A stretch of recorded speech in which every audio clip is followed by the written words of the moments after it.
Halo semuanya, hari ini kita akan mempelajari tentang kedudukan dan peran sejarah sebagai ilmu, peristiwa, kisah, dan seni.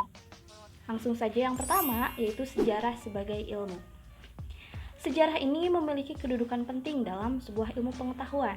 Bahkan dalam bahasa Yunani, sejarah ini disebut sebagai historia, yang artinya ilmu. Walaupun sebelum sejarah ini muncul sebagai ilmu yang kita kenal sekarang, dahulu sejarah ini sempat diperdebatkan oleh beberapa ilmuwan sejarah yang ada di wilayah Eropa. Bahkan mereka sempat memasukkan ilmu sejarah ini ke dalam ilmu filsafat atau teologi. Dipertanyakan pula apakah sejarah ini memang suatu ilmu ataukah seni. Barulah pada abad ke-19 oleh tokoh bernama Leopold von Ranke, sejarah ini menjadi suatu ilmu tersendiri yang digolongkan dalam kelas ilmu sosial dan humaniora. Oleh beberapa ilmuwan dan para ahli, sejarah ini juga disebut sebagai suatu ilmu. Para ahli tersebut diantaranya yaitu yang pertama adalah Muhammad Yamin. Menurut Muhammad Yamin, sejarah adalah suatu ilmu pengetahuan yang disusun atas hasil penyelidikan beberapa peristiwa yang dibuktikan dengan kenyataan. Sedangkan menurut ilmuwan lain, yaitu Louis Gottschalk, sejarah adalah suatu ilmu tersendiri dan tergolong dalam ilmu-ilmu sosial. Nah, untuk itu sejarah yang kita kenal sekarang ini merupakan ilmu yang berdiri sendiri ya, dan juga ilmu yang tergolong dalam ilmu-ilmu sosial. Suatu hal dapat dikatakan sebagai ilmu karena memiliki kaidah keilmuan. Kaidah keilmuan ini terdiri dari apa saja? Yang pertama, yaitu ada objek masalah. Yang kedua, memiliki metode. Yang ketiga, tersusun secara sistematis. Yang keempat, menggunakan pemikiran yang rasional atau pemikiran yang sesuai akal kita, sesuai nalar kita. Kemudian yang kelima, memiliki kebenarannya objektif. Yang keenam, memiliki tujuan. Dan yang ketujuh, memiliki general atau umum. Nah, sedangkan ciri-ciri sejarah sebagai suatu ilmu itu yang pertama adalah bersifat empiris. Nah, empiris ini berasal dari bahasa Yunani yang artinya empiria, yaitu pengalaman. Jadi berdasarkan pengamatan dan pengalaman. Artinya, sejarah pun mendasarkan diri pada pengamatan serta pengalaman manusia. Lalu apa sih yang diamat dan dikaji dalam ilmu sejarah? Yang dikaji apa sih? Nah, yang dikaji itu yaitu peninggalan-peninggalan yang ada dari sejarah itu sendiri. Kemudian ada saksi, misalkan saksi dalam peristiwa sejarah tersebut. Kemudian pelaku sejarahnya.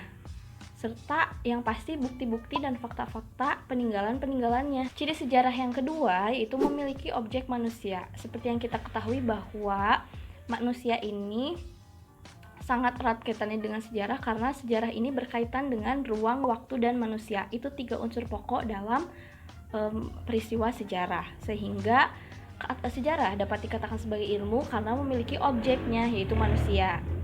Dan yang paling penting nih, kenapa sejarah bisa dikatakan sebagai ilmu? Karena memiliki metode dalam meneliti sebuah peristiwa sejarah tersebut.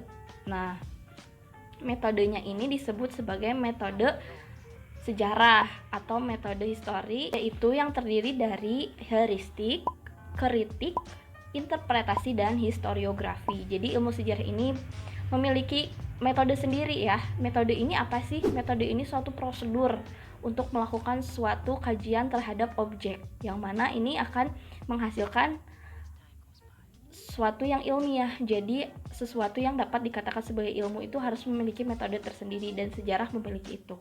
Yang keempat, sejarah juga memiliki generalisasi. Generalisasi ini seperti kaidah-kaidah umum yang ada. Generalisasi dalam sejarah itu yang pertama adalah generalisasi konsep.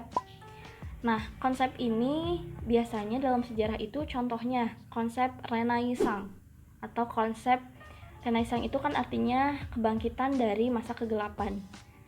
Itu merupakan salah satu konsep dalam sejarah. Generalisasi yang kedua adalah generalisasi personal. Kalau di sejarah itu personal biasanya berkaitan dengan tokoh-tokoh yang ada dalam suatu peristiwa tersebut. Misalkan dalam peristiwa 17 Agustus itu tokohnya pasti aja ada Soekarno dan Muhammad Hatta. Sedangkan generalisasi lainnya yaitu ada tentang spasial. Spasial ini berkaitan dengan ruang, di mana peristiwa tersebut terjadi, seperti itu. Jadi sejarah ini dapat dikatakan sebagai ilmu karena memiliki generalisasi atau kaidah-kaidah umum yang tadi Ibu sebutkan. Ada kaidah personal, kemudian juga konsep, dan juga ada spasial, dan sebenarnya masih banyak lagi generalisasinya ini. Yang kelima, sejarah memiliki teori, yang tentunya teori ini juga sebagai dasar dari suatu keilmuan sejarah. Salah satu teori sejarah yang paling terkenal adalah teori gerak siklus sejarah dari Ibnu Khaldun. Perlu diketahui bahwa ilmu pengetahuan ini selalu berkembang, tidak seperti ilmu agama yang bersifat mutlak. Dalam seiring perkembangannya, misalkan seperti yang kita tahu nih, kita taunya dari kecil mungkin bumi itu bulat ya. Sedangkan sekarang banyak banget nih teori-teori yang nyebutin bahwa bumi itu datar, bumi berbentuk donat, dan lain sebagainya. Jadi kalian harus terbuka oleh pemikiran-pemikiran yang baru yang nanti mungkin akan datang suatu saat nanti kepada kita. Dalam ilmu sejarah juga pasti akan ada perubahan-perubahan. Misalkan suatu saat nanti nih ya, misalkan ternyata di Indonesia ini kemudian ditemukan oleh para arkeolog candi yang lebih besar dari Candi Borobudur. Otomatis kan candi tersebut menggeser kedudukan Candi Borobudur yang asalnya merupakan candi terbesar yang ada di Indonesia, bahkan di Asia Tenggara. Jadi akan selalu berkembang dan kita harus bisa terbuka menerima perkembangan tersebut. Ilmu sejarah dibandingkan dengan ilmu yang lain, yang pertama itu sejarah ini memiliki urutan waktu yang kronologis. Artinya sejarah ini mencatat waktu-waktu secara kronologis ya, secara tersusun. Yang kedua itu bersifat kausalitas. Kausalitas ini artinya sebab akibat. Jadi misalkan dalam peristiwa sejarah tertentu nih, ada akibat yang mana akibat ini disebabkan oleh sebab-sebab tertentu, faktor-faktor tertentu.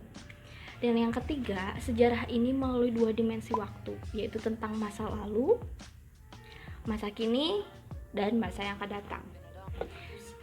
Nah, kenapa sih seperti itu? Karena sejarah di masa lalu itu bisa memperlihatkan bagaimana kita di masa kini, dan apa yang kita kerjakan di masa kini juga bisa menjadi acuan atau pedoman untuk lebih baik lagi di masa yang akan datang.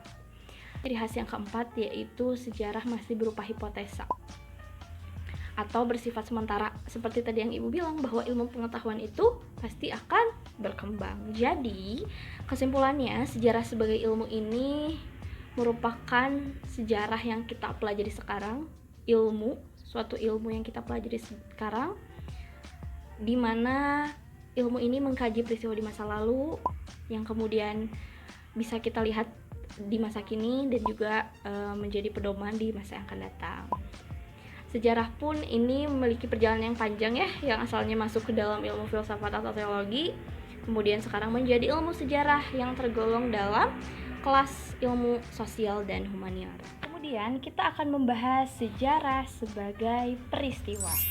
Sejarah sebagai peristiwa ini adalah sejarah yang merupakan kejadian yang benar-benar terjadi di masa lampau. Maka itu sering disebut sebagai sejarah objektif. Dalam sejarah sebagai peristiwa ini itu diklasifikasikan dalam beberapa tema biasanya, misalkan peristiwa sejarah yang berkaitan dengan politik, ekonomi. Nah, sejarah sebagai peristiwa ini hanya terjadi dalam satu kali atau sering disebut sebagai en-malik. Jadi dalam waktu, ruang, kondisi manusia yang ada di situ ya hanya terjadi pada waktu itu saja. Nah, lalu apa sih yang berulang gitu kan? Banyak nih yang bilang sejarah itu berulang. Fenomena dan polanya yang berulang, tapi bukan peristiwa tersebut yang berulang kembali gitu, karena dari waktu pun berbeda. Jadi sejarah ini hanya fenomena atau polanya saja yang bisa berulang. Maka itu sejarah sebagai peristiwa ini juga disebut sebagai sejarah yang abadi atau sejarah yang unik karena terjadi hanya dalam satu waktu. Jadi intinya sejarah sebagai peristiwa ini adalah sejarah yang benar-benar terjadi di masa lalu dan merupakan sejarah yang unik dan tidak akan terulang lagi, hanya fenomena atau polanya saja yang berulang. Selanjutnya adalah sejarah sebagai kisah. Kalau sebelumnya sejarah sebagai peristiwa disebut sebagai sejarah yang bersifat objektif, Dalam kisah ini disebut sebagai sejarah yang bersifat subjektif. Kenapa? Karena biasanya sejarah sebagai kisah ini dituturkan oleh para penceritanya. Jadi bagaimana interpretasi pencerita dalam memaparkan sejarah sebagai sebuah kisah. Contohnya nih, mungkin udah pernah denger ya kisah Ken Arok dan Ken Dedes. Ken Arok ini jatuh cinta sama Ken Dedes karena melihat betisnya Ken Dedes.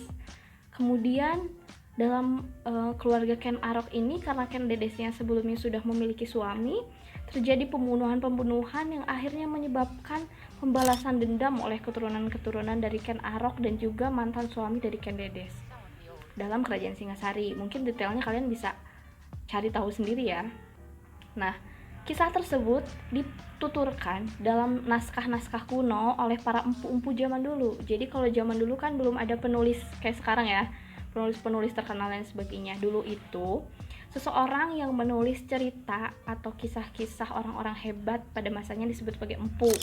Jadi empu-empu itulah orang-orang cerdas ini yang menulis kisah-kisahnya dan berdasarkan dari interpretasi dan cerita mereka sendiri. Seperti itu. Sejarah sebagai kisah ini dibagi menjadi dua, ada yang tulisan dan ada yang lisan. Nah, kalau yang tadi naskah itu kan dalam berbentuk tulisan. Dalam bentuk lisan ini juga dibagi lagi menjadi dua, ada sejarah lisan dan oral traditions atau tradisi lisan.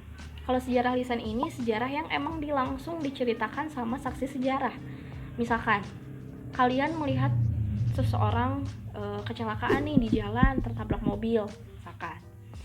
Kalian sendirilah sebagai saksi sejarahnya. Kalian tuturkan lagi kepada orang tua kalian atau kepada teman kalian, kan itu berdasarkan interpretasi kalian. Sedangkan orang-orang lain belum tentu menceritakan hal yang sama percis dengan kalian gitu. Nah, sedangkan tradisi lisan atau oral traditions ini adalah peristiwa yang sejarah yang diceritakan dari turun-temurun, dari generasi ke generasi. Misalkan tadi kan, kalian nih menceritakan kepada keluarga kalian, kemudian ke anak kalian suatu saat nanti.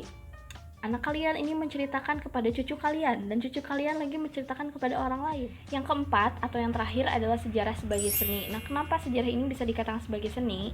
Karena biasanya di dalamnya terkandung unsur-unsur estetika dan keindahan, serta juga cerita yang menarik gitu untuk dibaca oleh para pembacanya atau para orang-orang yang mendengar peristiwa sejarah. Nah, dalam sejarah sebagai seni ini, menurut Kuntowijoyo memiliki 4 ciri. Yang pertama yaitu intuisi, imajinasi, emosi, dan gaya bahasa. Jadi dalam sejarah ini melibatkan 4 karakter tersebut gitu. 4 ciri tersebut, tadi emosi, gaya bahasa, kemudian juga ada intuisi dan imajinasi. Jadi ketika sebuah peristiwa sejarah melibatkan 4 hal tersebut, itu sudah bisa dikatakan sebagai sejarah sebagai seni. Nah, contoh mudahnya apa sih? Beberapa kesenian yang ada di Indonesia sekarang itu kan mengacu kepada adat istiadat yang ada sebelumnya. Kesenian itu merupakan warisan budaya yang sampai saat ini bisa kita nikmati, dan tentunya ini berdasarkan adat istiadat yang ada. Contohnya juga, misalkan relief Candi Borobudur, itu kan termasuk dalam seni. Misalkan juga nih, dalam relief Candi Borobudur yang kita lihat itu kan reliefnya menggambarkan tentang kehidupan pada masa itu, Siddhartha Gautama, yang mana sekarang kita bisa nikmati juga, merupakan sebuah seni yang bisa kita nikmati sekarang, karena dalam relief tersebut ditanamkan gitu, terdapat emosi dari si penulisnya, pengukirnya, yang melibatkan perasaan dan juga peristiwa dari sejarah di masa lalu gitu. Jadi kalau sejarah sebagai seni ini bisa dilihat juga dari beberapa kesenian tradisional yang ada, yang merupakan adat istiadat dari zaman dulu. Sejarah juga memiliki fungsi dan peranannya tersendiri. Fungsinya itu, kalau fungsi umumnya ini sebagai sumber ilmu pengetahuan, sedangkan fungsi khususnya terdiri dari intrinsik dan ekstrinsik. Kalau intrinsik ini itu mengkaji peristiwa-peristiwa di masa lalu. Jadi unsur intrinsik ini unsur ke dalam gitu ya, yang memang ilmu sejarah berikan untuk ilmu sejarah sendiri, yaitu mengkaji peristiwa di masa lalu.